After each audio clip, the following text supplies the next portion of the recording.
Pessoal, tudo bem com vocês? Fazendo o celular de espelho. Como se fosse melhorar alguma coisa, né? Mas vamos lá. Deixar o Instagram convidar as pessoas.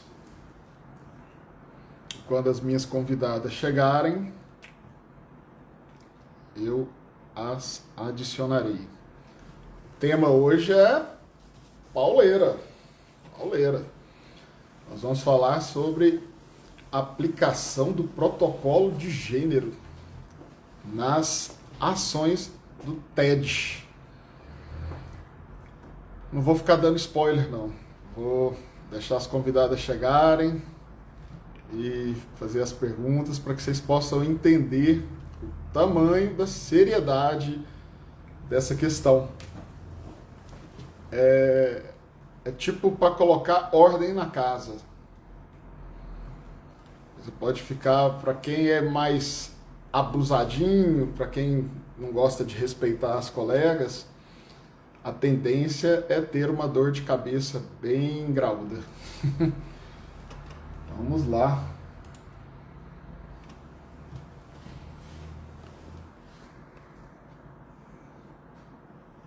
Doutora Beatriz.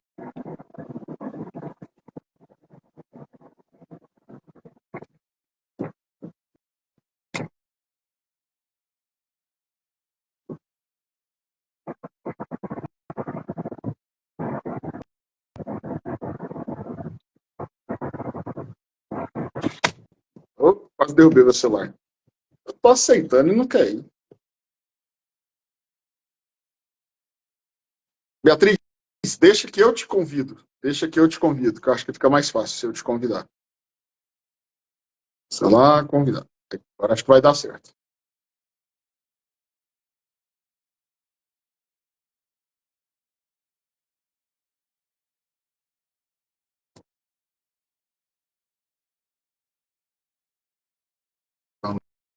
Vamos lá. Esperando a doutora Ludmila, a doutora Fabiola.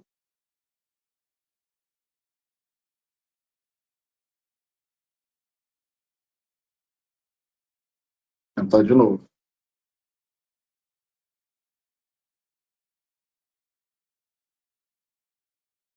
Mandei outra vez, Beatriz. Vê aí se apareceu.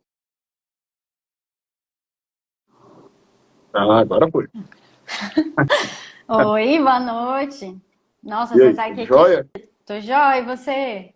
Tudo Nossa, jóia. eu tô tremendo até porque eu tenho muito receio de Instagram. Eu tô acostumada com Meet, assim, um ambiente menos, sei lá. Ai, meu Deus, eu vou estragar o negócio.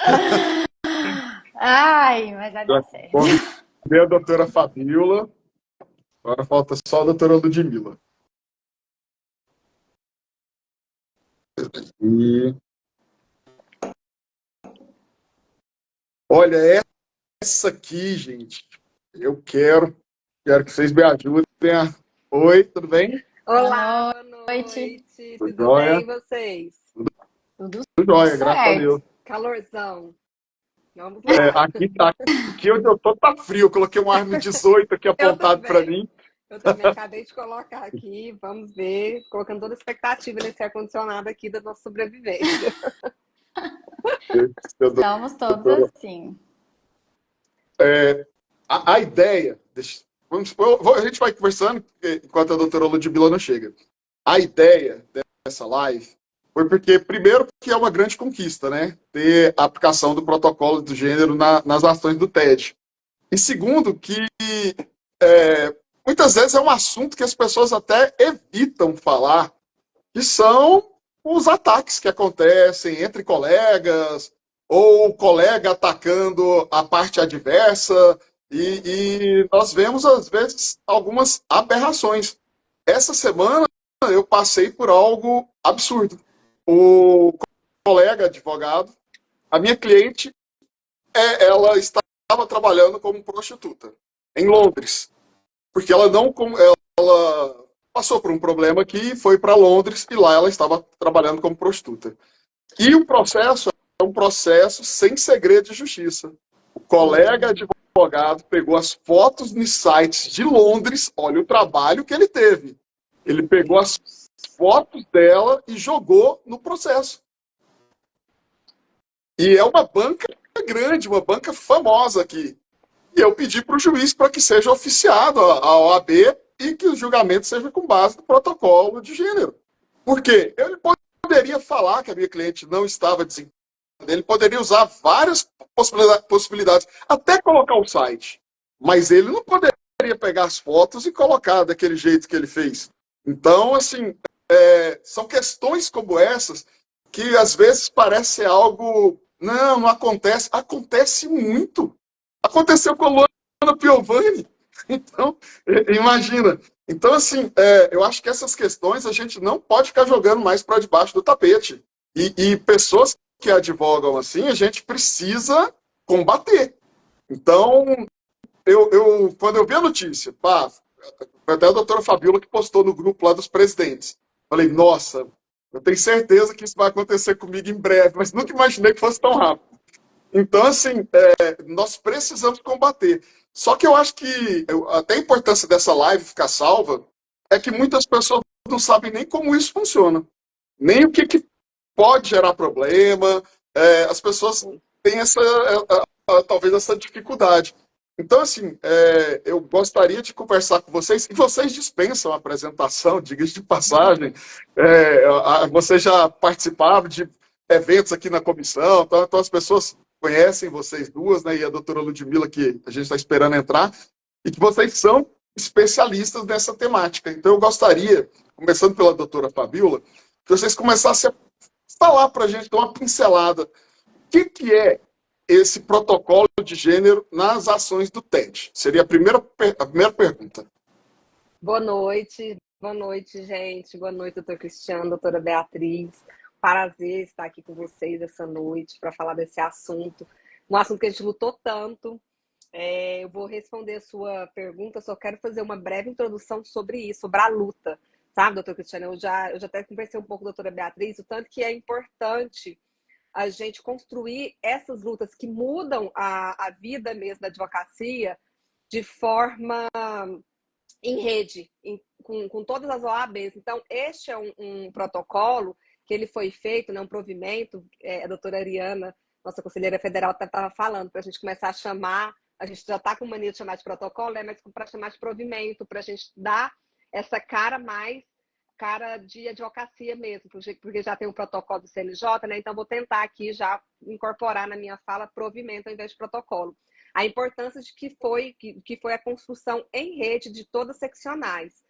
Desde quando a gente começou essa gestão, quando veio o protocolo do CNJ, a gente começou a falar disso dentro da CMA, e na primeira reunião que nós tivemos com todos os presidentes de CMA de seccionais, nós já começamos a falar da necessidade desse provimento para trazer essa realidade do judiciário para nós, para nossa casa.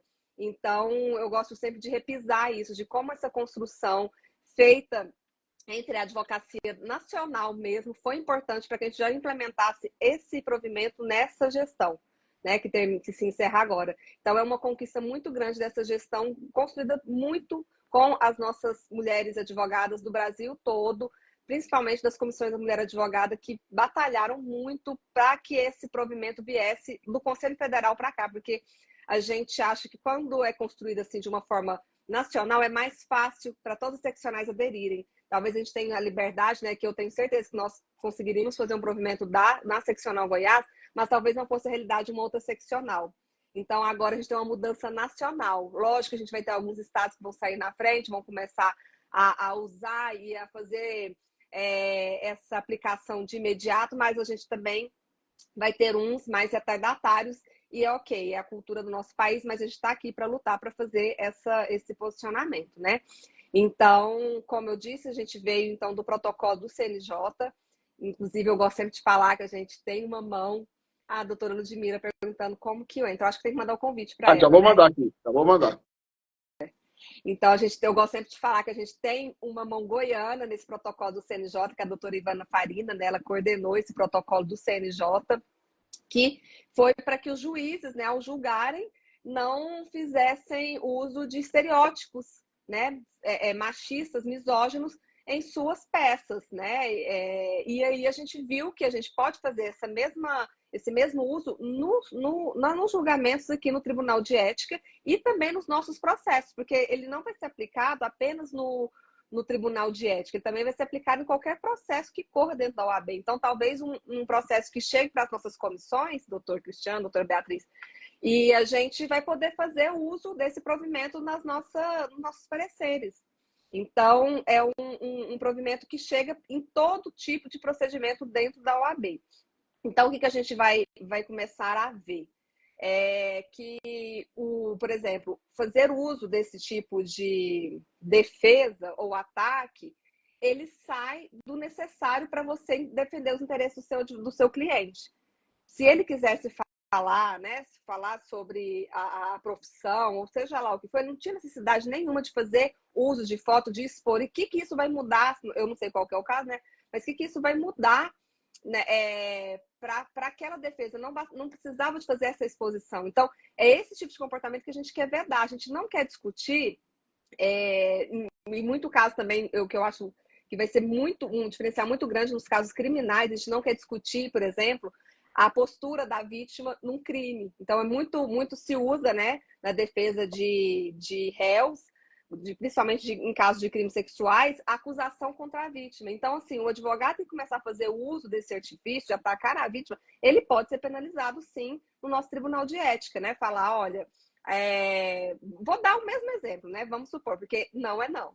Então, você pode ter contratado um serviço lá, né? Uma prestação de serviço de prostituição, e chegou na hora, a profissional fala, não quero mais, pega o seu dinheiro, vai embora, e ela tem esse direito, porque não é não. Então, se fosse no caso, por exemplo, de um julgamento dessa natureza, essa acusação de falar sobre a vítima, de expor a vítima dessa forma, seria necessário? Pode ser necessário até um certo ponto, mas ela não precisa estar ali para ser julgada. Quem está sendo julgado é outra pessoa. Você vai falar se ele cometeu um crime ou não, se ele vai ser absolvido ou não. A gente não vai condenar a vítima. Então, isso é muito importante.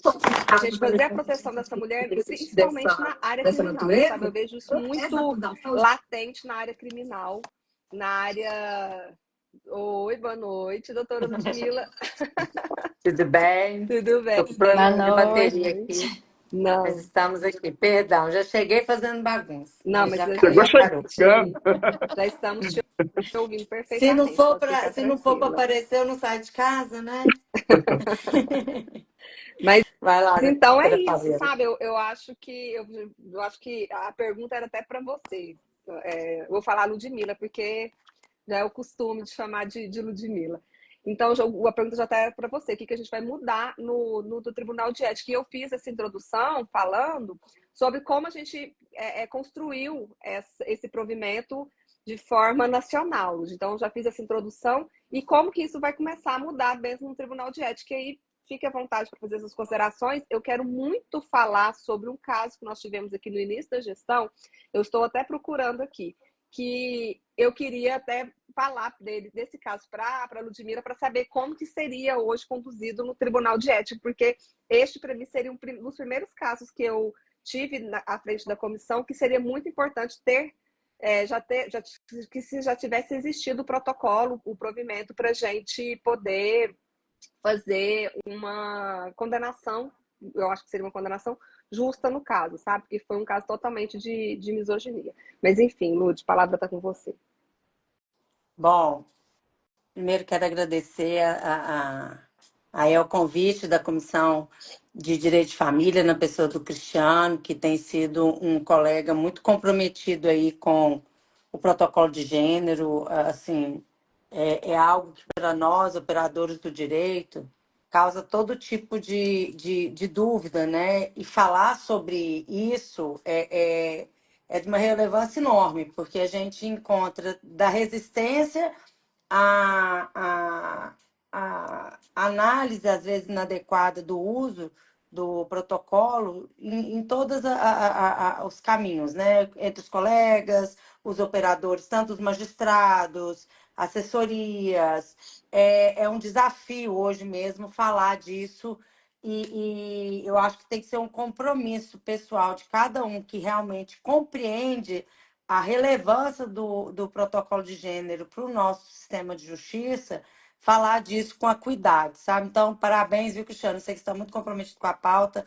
Faço isso aqui de público e de coração mesmo, porque parece que isso é assunto de mulher e não é, né? Misoginia não adoece só as mulheres, também não é praticado só por homens, é estrutural, é social, né? É causa de doença na nossa sociedade, nas pessoas, então atrapalha a boa formação das nossas crianças, atrapalha o desenvolvimento social. Então, para mim, o protocolo de gênero é um marco civilizatório mesmo. Ele ultrapassa mesmo ali as barreiras do judiciário, mesmo porque o que a gente trata são vidas, né? Mas feita essa introdução, Fabíola, a gente está aqui nesse lugar de fala, eu fico muito fácil, porque aqui eu jogo nos dois lados, né, Cristiano? Na minha área, porque aqui eu fico muito à vontade, que é a área que eu atuo, no direito das famílias, que eu realmente sou uma apaixonada. E em função também dessa novidade, desse compromisso da OAB sempre de estar na vanguarda e na dianteira nas estruturas classistas acerca do tema, do tema sobre misoginia. Começa desde a paridade, que nós somos a primeira classe, né? Que insere a paridade. A despeito de no sistema eleitoral ser cota, do judiciário chegar com isso neste momento, com iniciativas, começar essa caminhada agora, nós já vamos para o segundo mandato, para a segunda eleição, em que a paridade é uma realidade. Eu vou aproveitar para falar disso, porque eu acho que isso insere o provimento de gênero, que é a provocação. A cara da ordem mudou. Para quem conhecia a ordem antes da paridade e olha para a ordem hoje, mudou. Ah, então as Mudou. mulheres é que fazem melhor. Não. É porque quando estamos juntos, todas as pessoas, independente de gênero, se propondo a falar da mesma coisa e trabalhar pelo mesmo fim, com certeza vai ser melhor quando você retira as outras representações. É por isso também que a diversidade é uma pauta importante, porque as minorias, né, também tem que estar representada. É por isso que a cota de raça também é importante, porque a despeito do brasileiro ser, em sua maioria, pardo e ter uma população negra muito grande, nos espaços de poder isso não se repete. E assim também é com as mulheres. Então, assim, cada um na sua pauta mostra o quanto a OAB, embora ela sangre na carne e os debates sejam muito fervorosos e relevantes, nós vamos seguindo, né? E aí é bom lembrar que todas essas iniciativas são condutas de meio e não de fim, porque a gente quer chegar onde todos são reconhecidos como humanos, a despeito do gênero, a despeito das outras características que nos fazem inserir. Agora, é claro que quem é mulher vai ter uma condição de contribuição diferente de quem é um homem em várias pautas, né? Mas, às vezes, os dois falando junto naquelas pautas, vamos chegar numa qualificação melhor, numa condição melhor de entrega de toda atividade que a gente se propõe. Então, assim, o provimento de gênero, que o CNJ até estou insistindo nesse nome, porque a conselheira federal, a doutora Eliana, outro dia esteve, né, estivemos juntas também com essa temática na Comissão da Mulher Advogada, e ela nos convidou a usar essa nomenclatura, e hoje na sessão deontológica do Tribunal de Ética eu fiz esse esclarecimento também aos colegas. É importante porque o protocolo de gênero do CNJ é algo tão importante e um marco tão significativo que ele não pode ser confundido. Porque se a gente começar a chamar tudo de protocolo, vira aquela mesmice que as pessoas se perdem na discussão do nada, no chamando tudo de mesma coisa e sem observar o que de fato interessa. O protocolo de gênero é um instrumento para que o judiciário entenda como julga, como olha para o fato, partindo de um fato, de uma realidade. inafastável. Somos uma sociedade misógina. Ah, mas eu não concordo. Tá, mas o protocolo de gênero diz o seguinte: nós somos, ninguém perguntou se você concorda. Porque no lugar de julgador, você tem que partir de premissas e não da sua. Você tem que partir de balizas. Você não pode partir, olha, eu sou uma pessoa que acredito, por exemplo, na monogamia e julgar uma estrutura que não é monogâmica, falando de direito de famílias, olhando com o seu olhar monogâmico. Por exemplo, nas famílias, nas famílias com as multirrelações. Você vai ter que olhar aquela peculiaridade daquela estrutura que chegou aquilo te mandando, por exemplo, uma disputa patrimonial. E achar o justo, independente se você concorda ou não, deles viverem 3, 4 pessoas numa relação. Então, a gente não pode trazer como julgador o nosso olhar de mundo necessariamente para julgar o outro. E a gente tem que ir limpando, para chegar no que interessa. O protocolo de gênero, ele é tão eficiente que ele já nos ensina na leitura, convidando a como olhar. Ele parte de definições, ele parte de uma certeza absoluta. E quando o CNJ diz que o uso é obrigatório, ele não está perguntando se você concorda. Você, magistrado, você, advogado, você, Ministério Público, todos que operam no sistema de justiça, está dizendo, isso é um fato, reconhecemos como fato, sendo fato, sigam olhando para as estruturas quando os fatos interessarem, que estamos numa sociedade misógina. Muda a lente. Isso vai mudar, às vezes, o resultado? Não, mas vai mudar a fundamentação, vai mudar vai retirar do sistema de justiça essa violência institucional que nós mulheres estamos vivendo há séculos, né?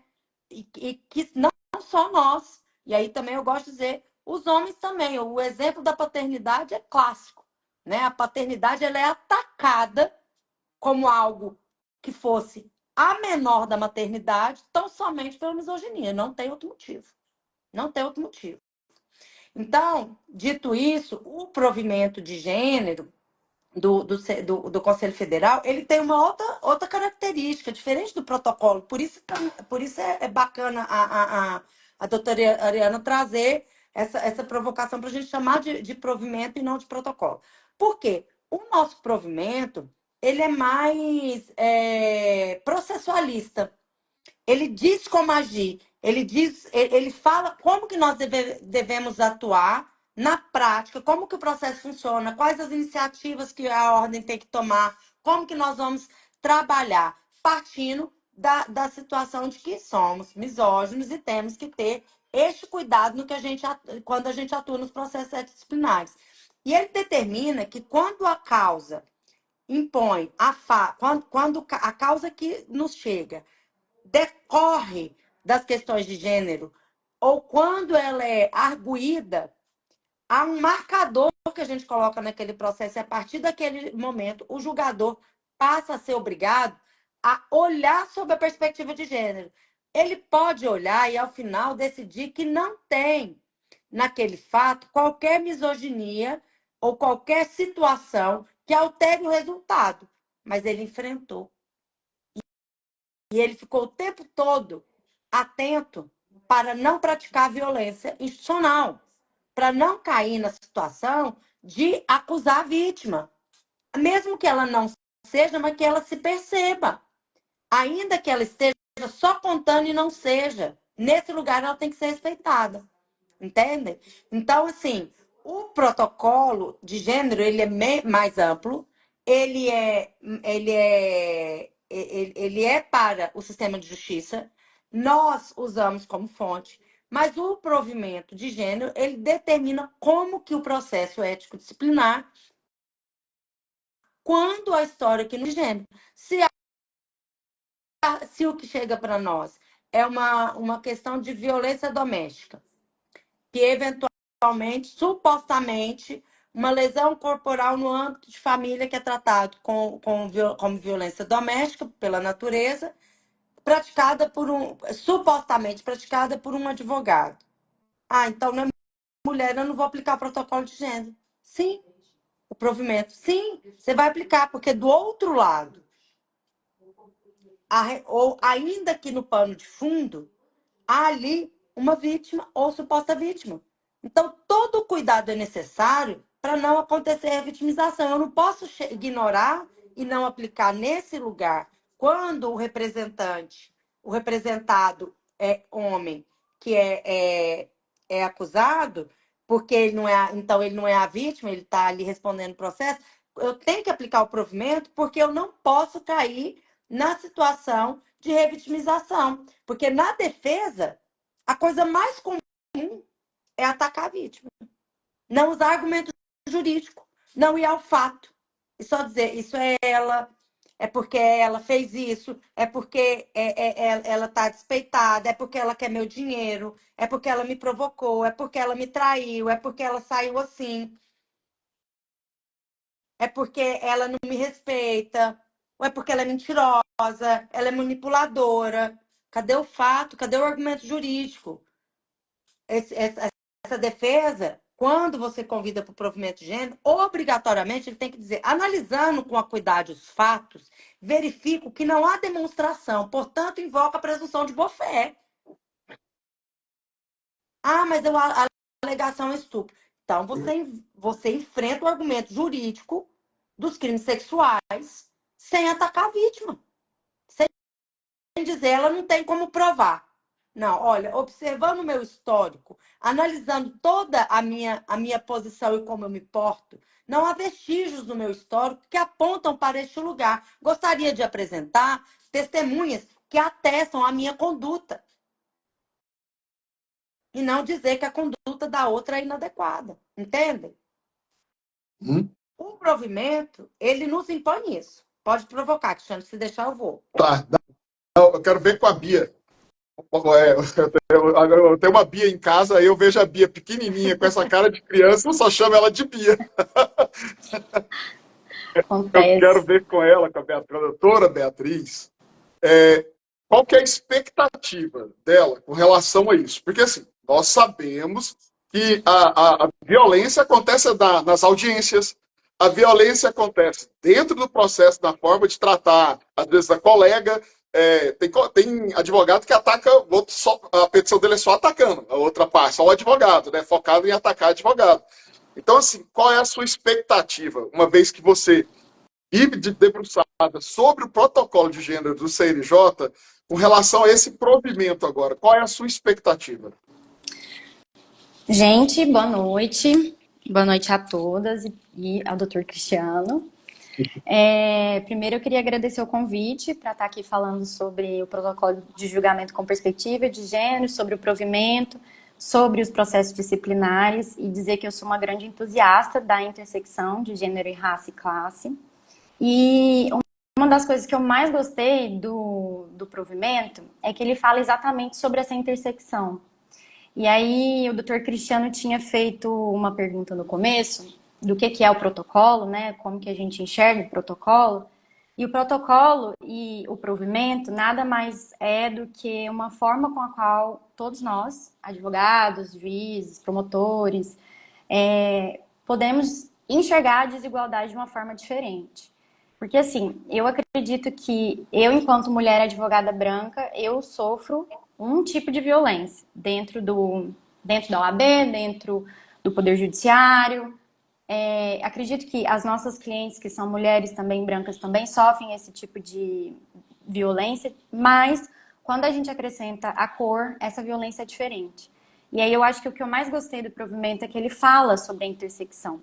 E a minha expectativa, doutor Cristiano, é muito boa, porque assim, quando eu recebi o convite para participar dessa live, eu fiquei matutando assim, como que isso interfere a advocacia familiarista. E é muito óbvio, né? A advocacia familiarista é majoritariamente feminina.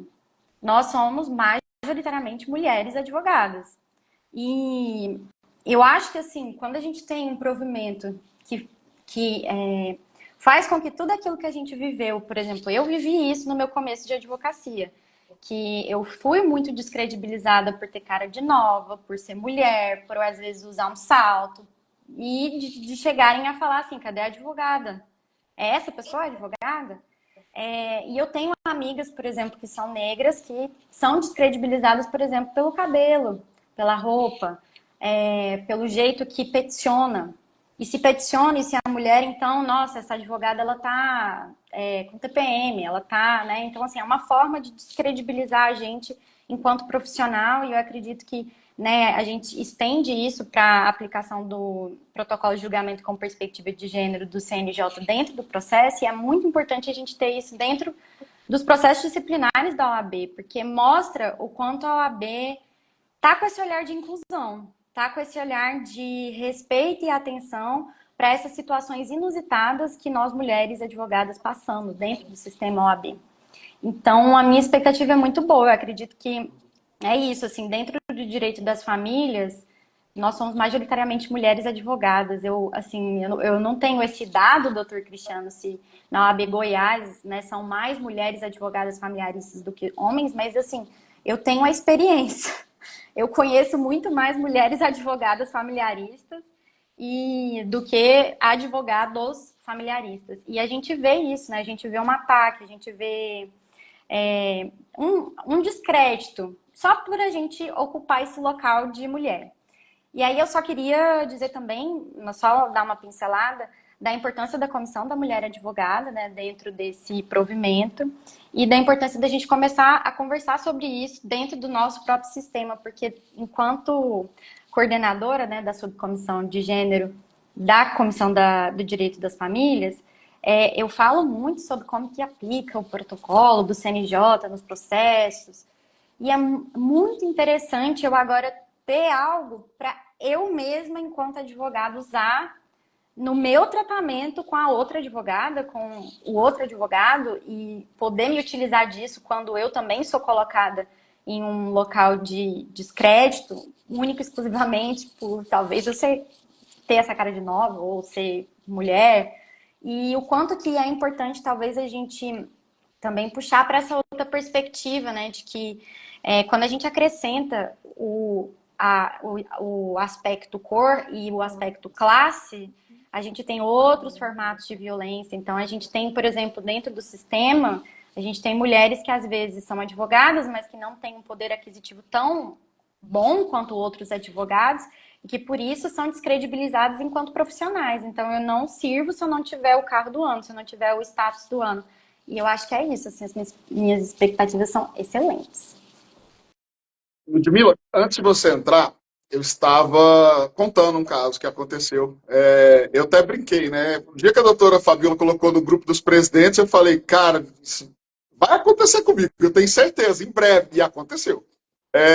Um advogado aí de uma banca famosa, ele queria falar que a minha cliente não tinha direito à gratuidade, e minha cliente, ela estava se prostituindo em Londres, porque ela teve um problema que foi parar em Londres. E para falar isso, ele juntou diversas fotos da minha cliente. Inúmeras fotos. Tem mais fotos do que narrativa. Então, ao meu ver, isso foi um ato de violência extrema.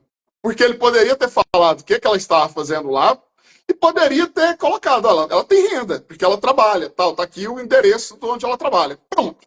Ele não precisava ter exposto as fotos que ele expôs. E eu pedi para o juiz para que a OAB seja oficiada, com relação àquela conduta dele, além de pedir para que seja aplicado o protocolo de gênero, para que ele pague uma multa para a minha cliente e tal, pedir várias punições para ele. Mas aí eu quero saber o seguinte, qual outro caminho que eu posso fazer? Qual outro caminho que o advogado, quando a cliente dele recebe uma agressão desse tipo, o que ele pode fazer para cobrar uma punição para esse colega? A minha cliente tem que abrir um processo junto à OAB, eu posso abrir esse processo junto à OAB. Eu gostaria que você passasse para a gente o caminho para poder chegar a isso aí, e aí eu vou além. Retiro o meu caso da pauta, e aí eu e a doutora Fabíola estamos numa audiência e eu descredibilizo ela, eu tento reduzir, eu não deixo ela falar, sabe? Aquelas situações que a gente está acostumado. Como que a doutora Fabíola vai agir nesses, sabe? Quero resposta para esses dois casos. E aí, logo depois, eu gostaria que a doutora Fabíola comentasse a resposta e pudesse ampliar um pouco esse debate. Não, antes da doutora Ludmila falar, deixa eu contextualizar esse exemplo que você deu, que era Maravilha. isso que eu estava buscando e eu achei. foi no início de 2022, foi bem quando nós começamos. Não, foi em agosto. Nós tivemos uma juíza do trabalho que oficiou a OAB, porque durante uma audiência trabalhista, uma advogada, enquanto ela falava, um advogado estava mexendo muito no celular. E aí, a advogada, achando que ele podia estar instruindo testemunha, algo assim, pediu para a juíza para ele parasse de mexer no celular. E aí a juíza advertiu ele que não era para mexer, que só era para mexer se tivesse em caso de extrema urgência. E aí ele começou a ser desrespeitoso, tanto com a juíza quanto com a advogada. Então começou a falar, o mundo está muito chato mesmo. E a gente estava em plena. E tudo é mimimi.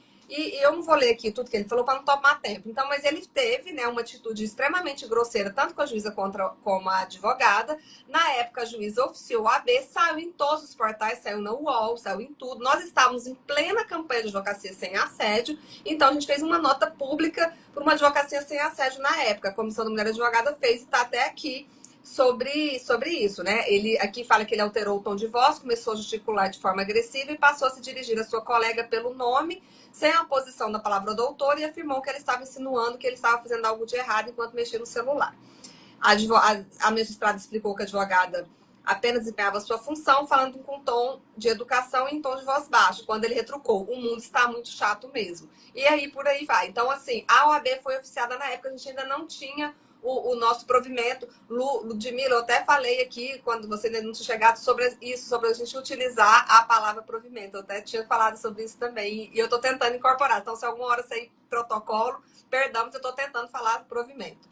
Mas, enfim, se a gente tivesse mesmo esse provimento na época, o que a gente podia fazer de fato? E qual seria a punição? Se vai ser desde uma advertência simples ou se vai mesmo chegar a uma suspensão? É isso. Vamos lá. Só para ir pela ordem. A pergunta do Cristiano é a questão de como proceder quando isso acontece. E aí ele usou de exemplo, por exemplo, peticionamento.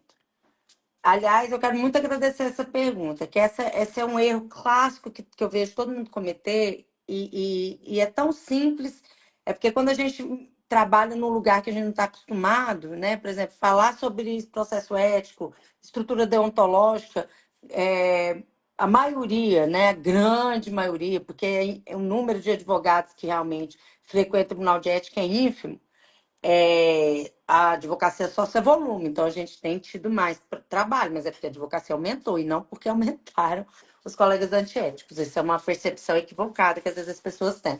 Mas as pessoas acham, por exemplo, que pedir para o juiz oficial é um bom caminho, principalmente nós advogados. A titularidade dessa provocação ela é de quem sofreu. A gente não precisa de interlocutor. Tanto o senhor, na condição de advogado, que entendeu que o colega atingiu na profissão, no exercício da atividade, a seu cliente, quanto a sua cliente. E aí vai depender do que o senhor entender mais adequado. Pode representar. E eu vou te falar, a diferença é abissal quando isso acontece pela própria pessoa ou quando vem por um ofício.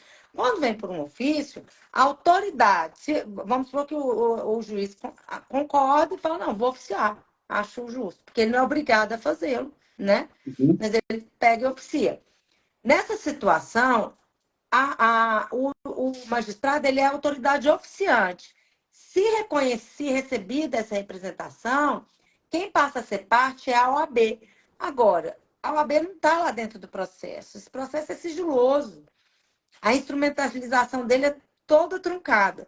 Então, obrigada por perguntar, por eu ter a oportunidade de explicar, porque eu recorrentemente vejo, como presidente do Tribunal de Ética, eu, por muitas vezes, tenho que ceifar o processo de nascituro por causa dessa estrutura de ofício.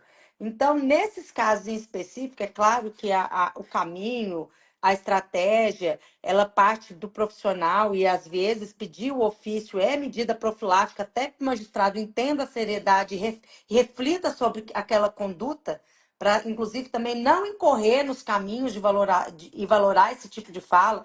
Então, fica aqui como caminho e não como dizendo que não é devido, enfim, pedir o ofício é legítimo, mas realmente, na prática, se de fato quer que a conduta seja apurada, o melhor caminho é representar, né?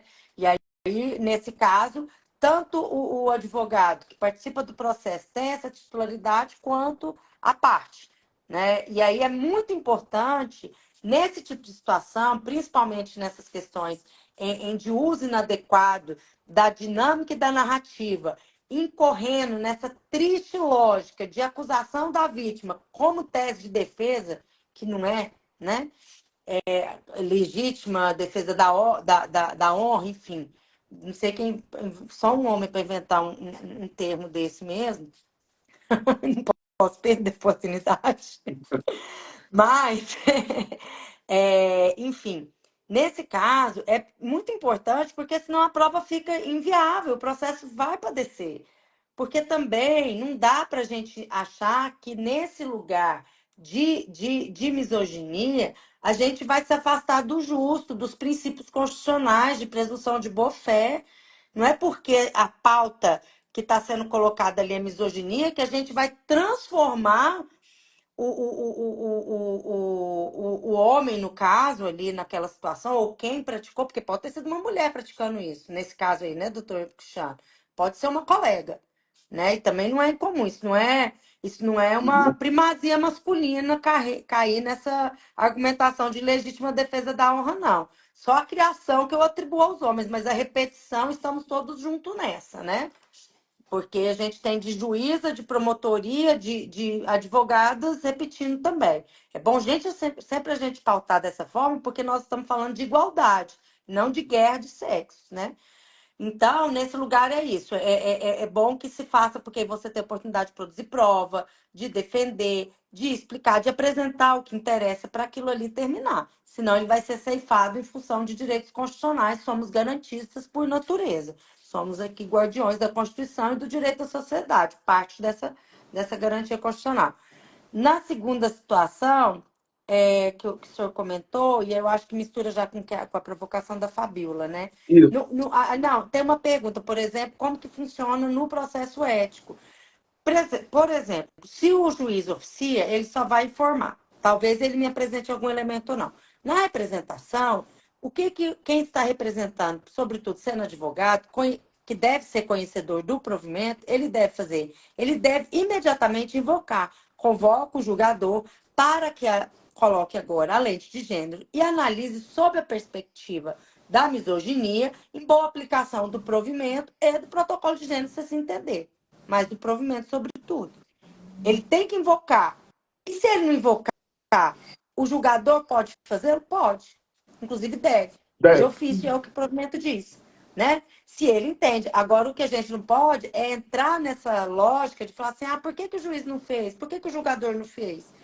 Não, cada um no seu lugar vai se perceber analisando aquilo sob a perspectiva da misoginia, né? E ali, a partir do momento, mudar esse olhar. Pode interferir, doutora. Eu queria só fazer uma pergunta, aproveitando esse gancho, é uma dúvida minha. Se a gente tem processos que estão tramitando há um tempo, né, assim, respeitado aquele prazo prescricional, agora a gente pode se utilizar do provimento a partir de então? De novo, não, tô adorando as perguntas, porque daí agora eu posso falar tudo que eu preciso falar. Deve. Inclusive, o provimento nos convoca a isso, tá? Deve ser falado, sim. É claro que a gente tem que se atentar ao tempo prescricional, mas a qualquer momento é tempo de se convocar o julgador para analisar aquela situação sob a perspectiva de gênero, invocando que esse é o dever, porque o provimento nos obriga. Antes a gente não tinha. Agora é obrigatório. Então, uma vez provocado, ainda que o julgador entenda não é o caso, e ele tem direito de dizer que não é o caso, ele vai ter que fundamentar dizendo que não é. Essa é a mágica do negócio. A gente não pode olhar nem para o provimento, nem como protocolo, como uma obrigação do julgador, e sim como a obrigação dele está, como em qualquer outro pedido, de enfrentar, fundamentar e fundamentar. E o pedido também deve ser fundamentado. Não adianta você falar assim, tem mulher, é protocolo de gênero. Tem mulher, então Não é, ah, falou de machismo. Não, o julgador ele tem que extrair dali e entender, dizer, não, neste caso, não se impõe a aplicação do provimento, por isso, por isso, por isso. Mas nesse caso, acolho o pedido, porque o que a gente está vendo, vou deixar se perguntar, mas o que a gente está vendo? Sobretudo quem já está na aplicação do protocolo de gênero no judiciário. Eu peguei uma decisão ontem fazendo isso. Ah, é protocolo de gênero, então tudo tem que ser assim. Aqui tem mulher desse jeito. Inclusive, me screening em direito de propriedade. Uma mulher falou que é dona, então é, porque estamos aplicando o protocolo de gênero. Aí calma, né? Não, aí é a preocupação, e por isso eu fiz a abertura dizendo da relevância da gente falar disso, porque eu vejo de verdade, eu tenho visto pouca gente se debruçando tecnicamente sobre o protocolo, querendo falar como bandeira, querendo falar como parece que eu estou letrada em alguma coisa, e pouco se debruçando tecnicamente, porque é uma ferramenta fantástica, mas como qualquer outra ferramenta, como qualquer outra legislação ou estrutura normativa, deve ser feito bom uso. E o bom uso parte dos aplicadores. Nós, advogados, somos muito responsáveis por desvirtuar o uso de lei. Assim como a magistratura por acolher fundamentação esdrúxula de legislação. E aí a gente tem que limpar a sala, tirar a parafernália para chegar no que interessa. Escuta, isso aqui não tem questão de gênero a ser analisada nesse caso. Ou, neste fato em específico do processo, em que pese a lente de gênero, não se verifica misoginia a ponto de você extrair a propriedade de quem não aprovou. Perfeito. Né? Então, assim, Perfeito. o exercício do protocolo de gênero, primeiro era a gente fazer as pessoas entenderem que existia. Agora é fazer as pessoas entenderem que não é assim. Nem Parece que é tudo uma é coisa assim, protocolo de gênero, né? joga aí, entendeu? Ah, não, o judiciário falou, agora eu escutei falar aqui que o Tribunal de Justiça falou que o CNJ falou que eu tenho que usar, então tá aqui, ó, protocolo. Sabe nem como usar, Isso, né? Eu assim, vejo gente, é de assim, esse é o cabo a problema. rabo. Eu não tô aqui atacando ou fulanizando nada. É porque, como operadora do direito, a minha preocupação é essa. Hoje, inclusive, eu estava fazendo essa fala com os colegas no Tribunal de Ética, para que, por favor, a gente não comece da forma errada, como eu estou vendo que o Judiciário já trabalhar. Porque, de início, no ano passado, teve o curso de formação que pouco juiz entendeu nem para que servia. Aí, além de não se formar, se viram obrigados a aplicar e chegar em julgamentos e repetir as coisas mais absurdas que a gente vê. E aplicar em decisão, só falando protocolo de gênero não fundamenta. Não tem fundamento. Ah, eu acho que é protocolo de gênero, então No deve ser. A mulher falou, então é. Paraná, nós tivemos um problema. A parte contrária juntou o protocolo de gênero e pediu a aplicação, mas não falou o que, não explicou como, não falou nada. E na sentença saiu com a aplicação do protocolo de gênero. Eu falei, tá, mas o quê? Tipo, eu falei, ou eu sou analfabeto jurídico ou tem um abismo aqui, porque um pediu e não falou o quê, o outro aplicou e não falou também o quê. Então, Posso assim, te confessar, eu fico assim, chocada com a falta de compromisso das pessoas com as causas. De cabo a rabo, de verdade. Porque, assim, simplesmente você jogar, colocar um vai que cola, é de uma irresponsabilidade tão grande.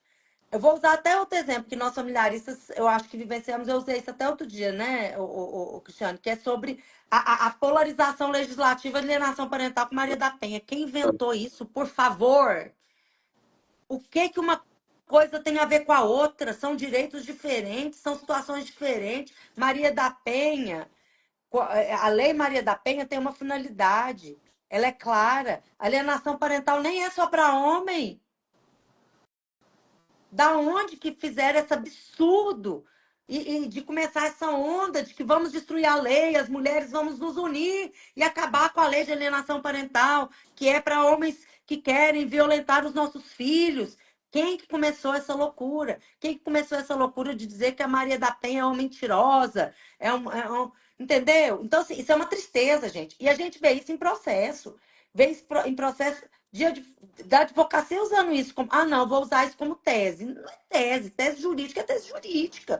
Vamos aos fatos e vamos entender como que ele se desdobra. A lei de gênero é somos uma sociedade misógina. Neste caso, sem perceber, essa estrutura familiar foi formada dentro dessa concepção misógina. Portanto, não se percebeu. E é importante que agora, na hora que se for verificar, por exemplo, a divisão patrimonial, ou os alimentos, ou a condição dos filhos, que inclusive na hora do balizamento ali dos alimentos, que se observe a estrutura de gênero, porque essa família foi criada dentro dessa sociedade. Não adianta você exigir, porque, vamos lá, dizer, não, essa mulher de 50 anos, ela tem curso superior, ela está em idade produtiva, porque o INSS agora só com 80 que vai aposentar, 200 né? anos. Então ela pode trabalhar. Mas essa mulher casou com 17 anos, com 20, 22, fez um pacto dentro do casamento dela de que ela ia cuidar dos filhos, que ela ia até estudar, mas na hora que ela foi para trabalhar, o marido já estava com uma condição de mercado que o mercado pagava, e na hora que punha na conta lá, pagar para uma pessoa cuidar de 2 filhos não é legal. Ou então, vamos combinar? Eu acho que a formação dos nossos filhos está na mesma importância das nossas carreiras. Como nós vamos fazer? Você pode, mulher, ficar então cuidando dos filhos, e aí na hora do divórcio todo mundo está ignorando isso, entendeu? E aí usando a misoginia de maneira transversa para dizer, não, a mulher não falou que queria sair do tanque.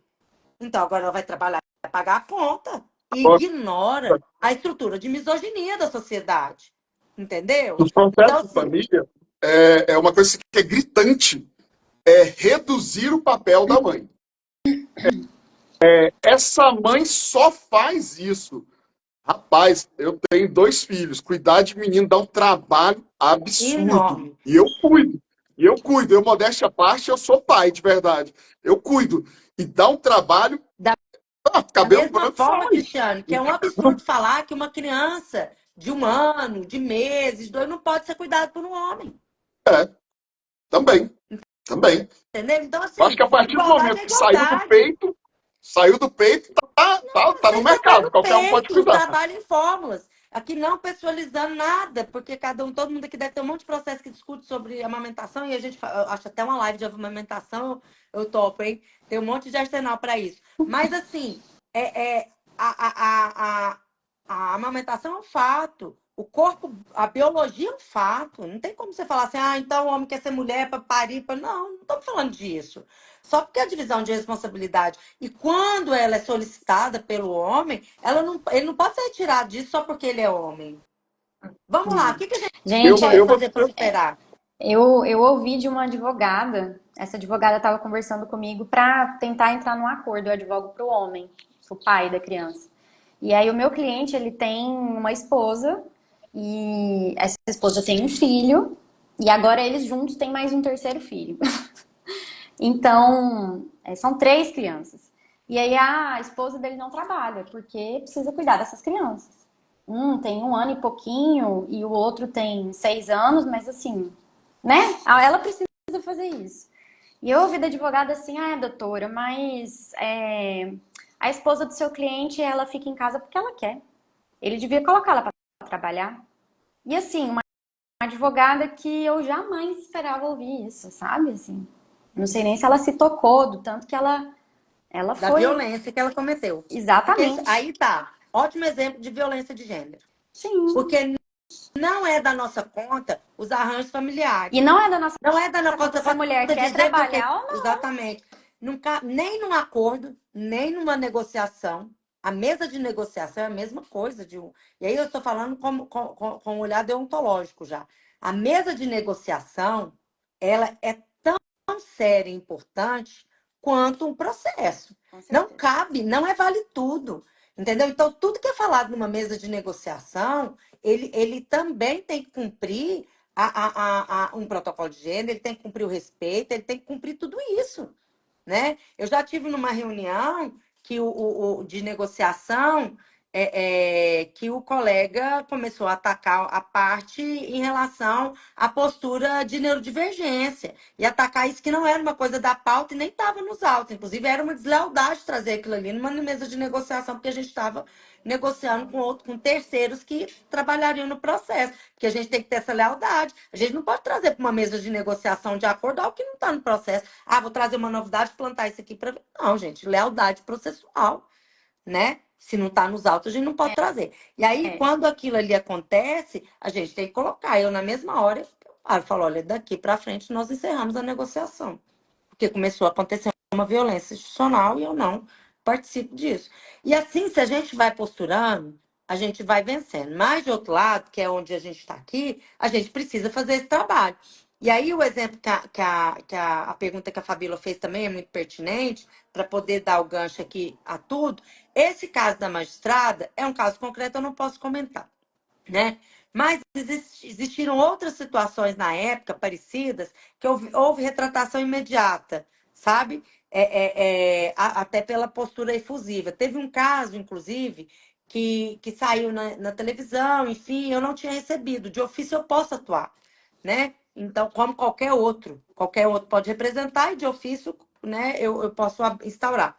E eu solicitei informações para o judiciário, porque eu não estava tendo acesso aos atos, e a própria magistrada me respondeu dizendo que houve retratação e que ela entendia desnecessário a representação, embora eu pudesse fazê-lo, mas respeitei ali quem tinha sido objeto da situação. Então, tudo isso a gente vai fazendo. Agora, nesse caso em específico, eu não posso comentar, mas vamos supor que isso aconteça um pouco antes do protocolo e já tivesse aqui. É só invocar o protocolo a partir daquele momento, né? Eu gosto de usar um exemplo que a Comissão da Mulher me trouxe, em que ela foi solicitada para assistir uma colega num processo ético-disciplinar, e aí a Fabíola me procurou e pediu para que a comissão acompanhasse. Falei, olha, o processo é sigiloso. A comissão não pode participar. Não tem como, né? Hoje o provimento ele já vai resolvendo essas questões.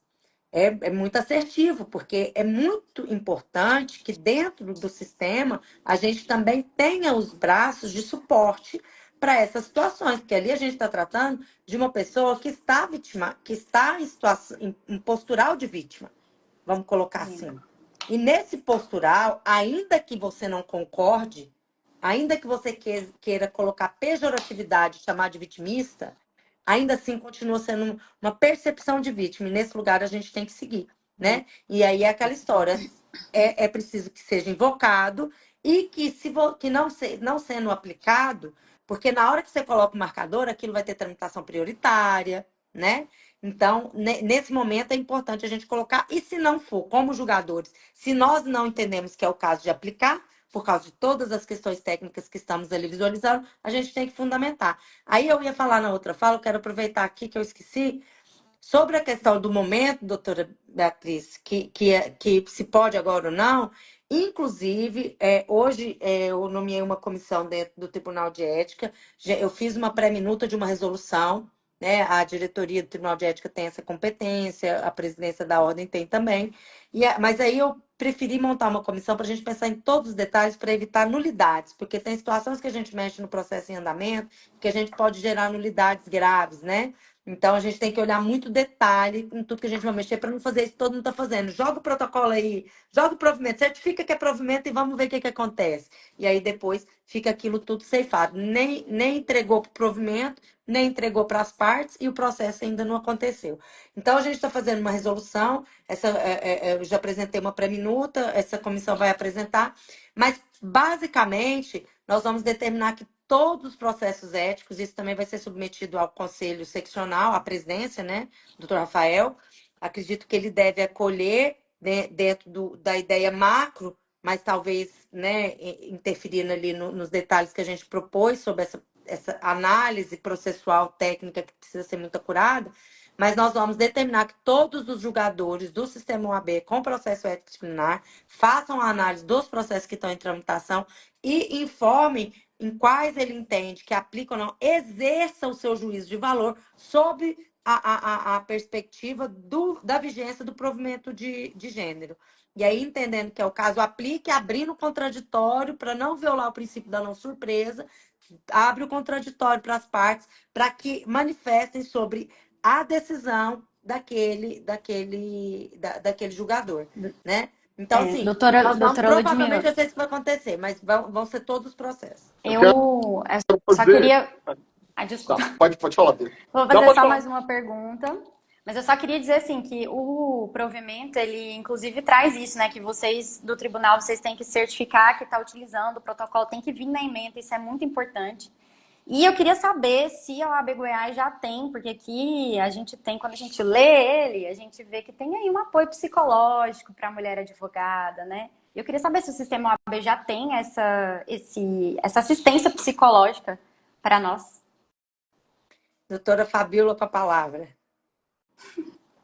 Então, doutora, nós É um ainda não pleito da comissão. essa, essa, essa, esse apoio é uma construção que a gente quer fazer. Não sei se a gente vai conseguir este ano ainda, porque a primeira coisa que a gente fez foi implementar o auxílio para advogada vítima de violência doméstica. Então, a gente fez uma construção.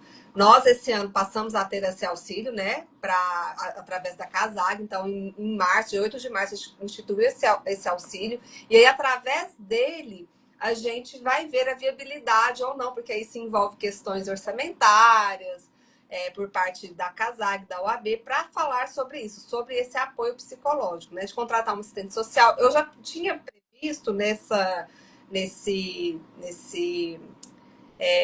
protocolo, não, nessa minuta que a gente apresentou para a CASAG, uma espécie de auxílio psicológico também, ou com uma assistente social e com uma psicóloga.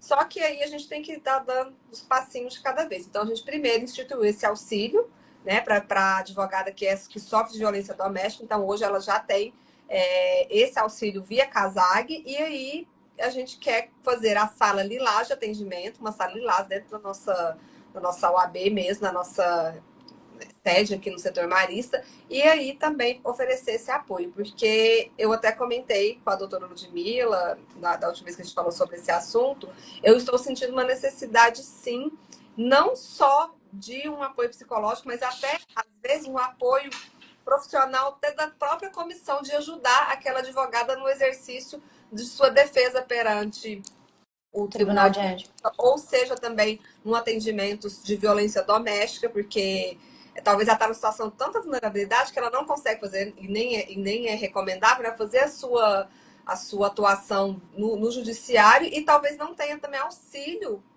econômico mesmo, não tenha finanças para contratar um advogado, uma advogada para auxiliar nessa questão. Então, a gente está vendo, estou vendo essa necessidade, uma conversa que a gente já iniciou junto com a diretoria da OAB, de fazer esse tipo de auxílio. Não sei, talvez uma prerrogativas das mulheres, né, dentro da nossa prerrogativas da OAB, eu acho que é necessário, porque já chegou caso que eu sei no Tribunal de Ética de advogada que começa a fazer denúncias no Tribunal de Ética, falando que ela locupetou de dinheiro dos honorários, não, de que não são dos honorários, né, que é da causa, fazendo denúncia como se ela tivesse locupetado aquele dinheiro, sendo que não, eles eram, né, casados, então era isso combinado. Eu vou entrar com uma ação talvez no âmbito do consumidor, né, da advocacia consumerista, e se ganhar eu ficaria com aquela porcentagem. E aí, nesse caminho, divorciam, começam as brigas, e ele vai e denuncia a advogada, que é a sua ex-companheira, né, no Tribunal de Ética. Então, a gente está vendo esse tipo de acontecimentos. Já teve busca de ajuda de advogadas na Comissão da Mulher Advogada nesse aspecto. E aí, até alguns casos, eu conversei com o Dimitri, será que a comissão poderia ajudar? Porque realmente a pessoa fica vulnerabilizada, ela não consegue nem fazer a defesa dela no Tribunal de Ética. E aí, na época, né, a solução é a gente fazer o trabalho voluntário mesmo, de se cadastrar como procuradora e auxiliar. Mas eu acho que a gente precisa conversar sobre isso, sim. Vamos vendo, né, fazendo as estatísticas, porque a gente tem que apresentar isso baseado em evidências, né, de caso a caso, para a gente fazer esse tipo de auxílio na nossa canal. E outra coisa que eu gostaria muito de falar, da importância, invocando a minha fala inicial, que a gente chegou até agora no provimento, mas foi fundamental isso que eu falei anteriormente, que foi essa campanha de assédio, né, da advocacia, porque a gente vai conseguir mudar o estatuto para incluir o assédio sexual, moral e a discriminação como conduta, né, infração passível de suspensão da exercício da advocacia, e aí depois eu movimentar uma coisa junta-se a outra, e vai ser muito mais fácil para os tribunais de ética atuarem nesse sentido, porque a gente tem a infração, né, dos casos de falar. e aí a gente tem também, para quando for julgar esse tipo de conduta, a ótica do provimento com perspectiva de gênero. Então, uma coisa é muito importante, essa construção, sabe? A gente fazer essa construção nas nossas militâncias, né? Seja de família, igual vocês estão fazendo muito bem, no caso das custas, né? De alimentos. Então, essa construção nacional, a gente já tem aqui, né? Eu sei que o doutor Cristiano já está fazendo isso de âmbito nacional. É essa construção que é muito importante para mudar o dia a dia da advocacia, seja no âmbito da atuação em si, né, perante os tribunais, mas também da nossa própria casa, no nosso tribunal de ética, ou até no nosso conselho seccional, dentro dos processos ordinários. Então, eu acho que... Oi? Inclusive, amanhã tem live com 2 conselheiros, com a doutora Ariana e com o doutor Davi, e aí eu vou lançar a isca para cima deles, vou pegar a nossa campanha, entregar para eles e falar, agora é com vocês, Exato. lá no conselho. Nada é à toa nesse mundo, nada é ao acaso. Ela é muito, muito necessária mesmo, sabe? E eu vi isso sendo construído ao longo desses 3 anos, que foi primeiro lançar a Advocacia Sem Assédio, percorreu o Brasil inteiro. Então, a gente aqui em Goiás, a gente percorreu muitas subseções, mais da metade. Em outras seccionais, a mesma coisa. Depois veio o provimento. A gente teve, infelizmente, casos, né, absurdos contra advogadas, contra colegas, também que ajudou nessa mudança de pensamento, de atitude, e que ocasionou, né, que fez esse provimento. Então, é muito importante essa construção realmente nacional com as nossas seccionais de Agora sim, nosso tempo está acabando, mas eu quero fazer uma pergunta e depois abrir para cada uma fazer as considerações finais. E a pergunta é para a doutora Fabiola. Doutora, a mulher foi reduzida num processo lá como mãe. Ela foi humilhada por um advogado. Ou por uma advogada, tanto faz. Ela foi humilhada. Ela pode buscar um parecer da comissão da mulher advogada, no sentido de mostrar que houve uma violência ali, que teve algo nesse sentido. Ela pode fazer essa consulta? Então, eu gostaria de ter essa informação. E isso a gente fica muito naquela linha tênue, né? Porque quando a gente tem casos de alcance, a gente sempre emite uma nota, a gente tem a nossa ouvidoria também, né? Que a gente pode encaminhar e aí o caso ser enviado para o local adequado, se for algum caso com outras instituições, mas é uma linha muito tênue mesmo, sabe? É muito perigosa, porque a nossa comissão é da mulher advogada, então a gente está aqui mais, né, em apoio às nossas colegas, mas a gente também tem uma função institucional, política, né? Eu até brinco, brinco não, é verdade, né? A Comissão da Mulher Advogada é uma comissão política, a gente está aqui para fazer esse exercício. Então, em alguns casos, sem adentrar no processo em si, eu acho que a gente tem condições, sim, ainda mais se for um caso de alcance nacional, né? Por exemplo, um caso de família, ele é a gente envolve questão sigilosa, é até mais perigoso, né? Porque a gente não vai poder ter acesso aos autos, teoricamente. Então, eu acho que caso a caso a gente pode fazer essa análise. Eu não vou falar assim, qualquer tipo de situação a gente vai fazer o parecer. Não, nós não vamos, porque realmente a gente tem essas limitações. Mas quando é caso de alcance, de repercussão, eu acho que é muito importante, sim, por causa dessa veia política que a Comissão da Mulher Advogada tem. Então, a gente às vezes faz uma nota de esclarecimento, a gente faz uma nota de repúdio, mas eu gosto muito da parte pedagógica. A gente já fez alguns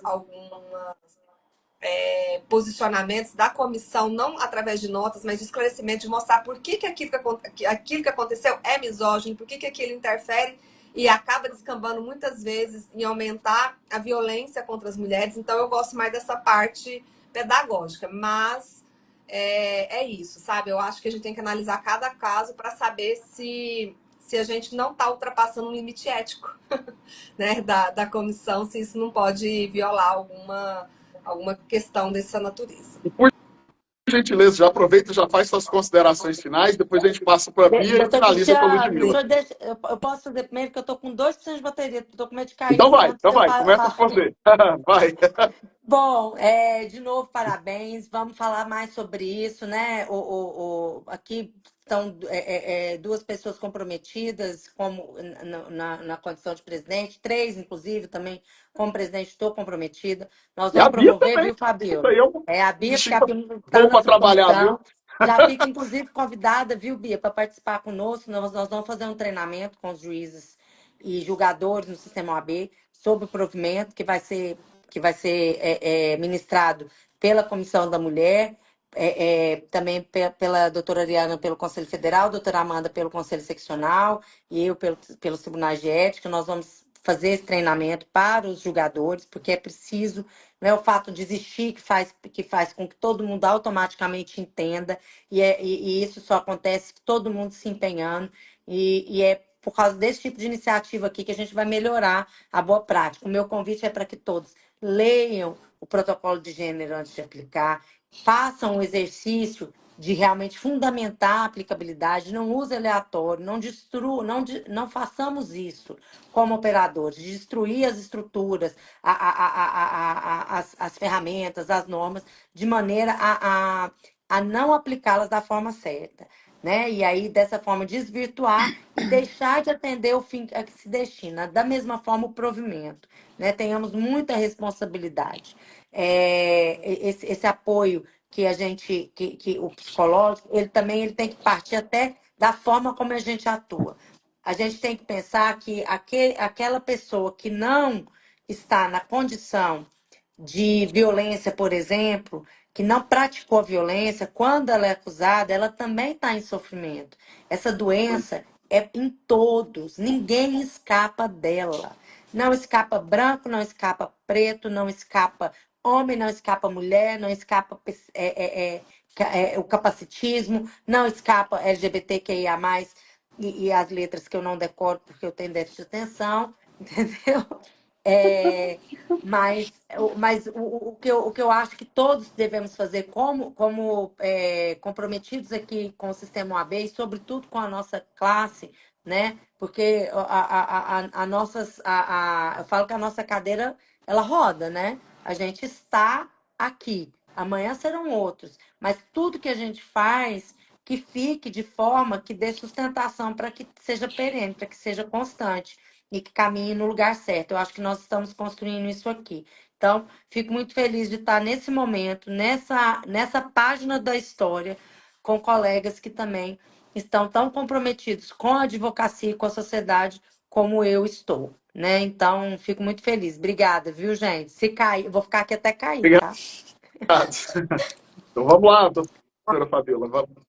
Bom, deixa eu só complementar uma informação que eu quero dar visibilidade a ela, é que a gente também, através, né, do Conselho Federal, a gente está criando um protocolo de atendimento à mulher advogada. A gente quer padronizar o atendimento para a gente não cair em armadilhas que o nosso preconceito às vezes nos impõe, porque a gente não, mesmo eu que estou aqui, eu às vezes posso cair numa armadilha dessa. Então a gente está padronizando esse atendimento para que não aconteça aqui em Goiás ou em outra seccional, algumas coisas que aconteceram este ano, né? Quando chega uma advogada, como teve até o caso nossa, de uma conselheira que chegou falando sobre assédio sexual sofrido, sobre estupro, aliás, né? Dentro da própria OAB, que aconteceu esse caso, infelizmente, este ano. Então, em virtude disso, a gente está criando esse protocolo. A nossa expectativa é que fosse sair esse ano, mas não sei se sair, mas foi comandado pela nossa conselheira seccional, doutora Amanda. Eu também participei, a doutora Ludmilla também participou dessa redação. E aí é mais uma medida que a gente vem para evitar, né, a revitimização da advogada, para melhor acolhê-la quando ela vier até nós trazer uma denúncia de alguns crimes tão horríveis como esse que foi relatado, ou seja, de assédio, para a gente aprender mesmo a ouvir e não revitimizá-las novamente. Então, isso também é uma importante conquista que eu acho que a gente tem que que começar a comemorar, não vamos comemorar ainda porque ainda não saiu, mas em breve, com certeza, estaremos com esse protocolo. Do mais, eu quero agradecer a oportunidade, foi muito proveitoso estar aqui com vocês, aproximando cada vez mais as comissões, aproximando cada vez mais o Tribunal de Ética junto a gente, foi muito importante essa conversa, a gente cresce junto, eu acho que não tem uma... Eu acho que eu nunca percebi uma gestão que cresceu tanto nesse aspecto de cuidado com a advogada, com as colegas, igual aconteceu nessa gestão, e isso é graças a toda a gestão do OAB, seja da CDF, seja do CMA, da nossa diretoria toda. A gente teve um olhar dessa gestão, e eu vejo isso na Comissão de Direito de Família, Comissão também da Criança e Adolescente, esse olhar para as nossas colegas, para os nossos colegas e para a cidadania, sabe? Eu acho isso muito importante, a gente preocupar e fazer essa mudança, fazer essas alterações dentro da nossa casa que é necessária. A gente, nós também somos guardiãs dessa cidadania e a OAB tem esse papel, sempre teve, e é muito bom ver esse protagonismo dentro das comissões. Então, eu agradeço muito a oportunidade, parabéns, doutor Cristiano, a CDF é um foguete mesmo, e doutora Beatriz também, que eu tive a grata surpresa de conhecer tão recentemente, mas já nos identificamos muito nessa militância pela mulher, então eu só tenho a agradecer por esse presente também. Muito obrigada, tá? Sempre à disposição. Doutora Beatriz, vamos lá. Bom, eu enquanto uma mera advogada que não estou aí assim, dentro das comissões, dentro do conselho, eu só tenho que dizer que é um grande avanço. Eu comecei a minha advocacia há muito tempo. Se tivesse isso no começo da minha advocacia, eu acho que eu me sentiria um pouco mais forte para enfrentar algumas batalhas que a gente, enquanto mulher advogada, a gente enfrenta. E é isso, eu acho que o debate não pode terminar aqui, porque a gente precisa disseminar essa ideia, né? Acho que tem muitos advogados que precisam saber desse provimento. Acredito que muitos advogados não sabem nem como chegar até o TED. Até eu mesma não tenho esse conhecimento. E eu acho que saber que existe esse provimento, né, que existe esse olhar atencioso para a mulher advogada, que, né, tem essa questão do auxílio de mulher advogada vítima de violência doméstica, que eu acho que poucas mulheres sabem disso dentro da OAB, e que, né, a gente tem um provimento que vai capacitar, vai falar sobre isso, vai buscar um auxílio multidisciplinar para essa mulher que sofre algum tipo de discriminação, é importantíssimo. E eu só fico muito contente, né, de estar vivendo isso, porque é um marco. Eu acho que é um marco histórico. E é um prazer viver isso, não é não? Obrigada, doutor Cristiano. Muito obrigada por ter me colocado na subcomissão de gênero. Eu acho que eu aprendi demais, continuarei aprendendo. E eu espero enriquecer um pouco também do debate aí para frente, quem sabe. Vamos lá.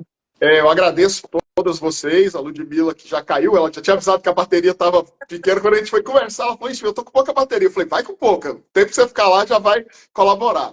Agradeço a presença de vocês. Eu sempre temi que, pelo fato de ser um homem à frente da Comissão de Direito das Famílias, em algum momento alguém fez, é machista, é isso, é aquilo, sabe? Porque, como a doutora Ludmila falou, existe também uma campanha para depreciar homem. É fato. E eu pensei, cara, eu vou virar uma vidraça. E eu tenho medo de qualquer fala minha ser interpretada de um jeito errado. Então, assim, eu sempre tive muito medo. E com o tempo eu relaxei. Eu falei, cara, vou escolher as melhores pessoas para trabalharem ao meu lado. Coincidência ou não, essas melhores pessoas são 8 mulheres e um homem. Aí eu coloquei essas pessoas para trabalhar ao meu lado. A comissão, sei lá, ela triplicou de tamanho. A comissão ficou enorme. Eu não me arrependo de nenhuma das minhas escolhas, das minhas coordenadoras. A Beatriz está sendo modesta. A Beatriz está fazendo um trabalho excelente, fazendo um trabalho grandioso. Ela colocou o protocolo de gênero na boca de todo mundo dentro da comissão. E ponto. Assim como a doutora Natália colocou a alienação parental. Assim, sabe? E assim, todas elas estão fazendo um trabalho excelente. E a coisa tomou um corpo gigante. E hoje nós estamos à beira de realizar um congresso grandioso também, nos dias 2 e 3 de outubro. E nós chegamos a um ponto de hoje nós ajudamos a doutora Roberta a realizar o seminário dela. Por quê? Porque a gente tem um entendimento, e eu falhei com a doutora Fabiola na questão da comunicação, que eu no âmbito, assim, naquele ímpeto de fazer a coisa acontecer, e de valorizar o pessoal dentro da comissão, acabei não olhando para fora, e aí o Rafael conversou comigo, trouxemos a doutora Fabiola para esse diálogo e só engrandeceu o diálogo. Então, assim, eu até falo que às vezes eu fico muito preocupado em fazer a turma ali da CDF crescer e até esqueço que eu estou dentro do sistema OAB. Então, precisa, de tempos em tempos, o Rafael falou, oh, acorda aí, ó, tem mais gente aí nesse negócio. Então, assim, mas que fique claro que não é por maldade, é porque eu vejo 700 pessoas dentro da Comissão de Direito das Famílias procurando uma oportunidade, então toda oportunidade que eu posso criar para elas, eu vejo como uma grande vantagem, sabe? Um grande momento de inclusão. A Beatriz criou uma subcomissão e lá deve ter o quê? 70 pessoas, ou seja, ela oportunizou espaço para 70 pessoas. E cada grupo desse vai criando, até a doutora faz parte, né, dentro do grupo, e esses grupos vão criando oportunidade onde pessoas que eram tímidas, que nem falavam, de repente estão gravando vídeo e estão interagindo e a gente percebe a advocacia daquela pessoa crescendo. Então, acho que esse é um pouco do papel que eu resolvi fazer dentro da CDF. De ser um pouco de alavanca para um monte de gente, sabe? E peço perdão para as outras comissões quando às vezes eu esqueço, e eu tenho isso mesmo, preciso de sempre alguém estar falando, oh, você esqueceu isso, ou você esqueceu aquilo, para eu poder fazer. Eu não tenho essa parte a burocrática, social, assim, muito bem definida na minha cabeça, mas eu tenho essa questão muito clara do social, de se eu tenho ali 700 pessoas comigo, eu preciso de alguma forma alcançar essas 700 pessoas. Essas lives são para isso. Esse tema é um tema extremamente importante. Eu acho que essas 700 pessoas da comissão, depois a gente compartilha o link lá, elas deveriam assistir, porque tem coisa aqui que eu não sabia, e olha que eu estudo bastante essa temática. Então, o pessoal que está entrando agora, eles já precisam entrar com essa mentalidade.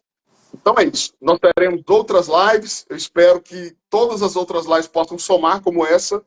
E muito obrigado a todos. Fiquem com Deus e até a próxima. Espero vocês no nosso congresso. Inscrições no site eu da já fiz ETA. minha inscrição. Claro. Então tá. Muito obrigada, viu, gente? Boa noite. Obrigada, Abração. gente. Boa Tchau, tchau, noite. gente. Bom resto de quinta-feira. Tchau, Tchau, tchau. tchau.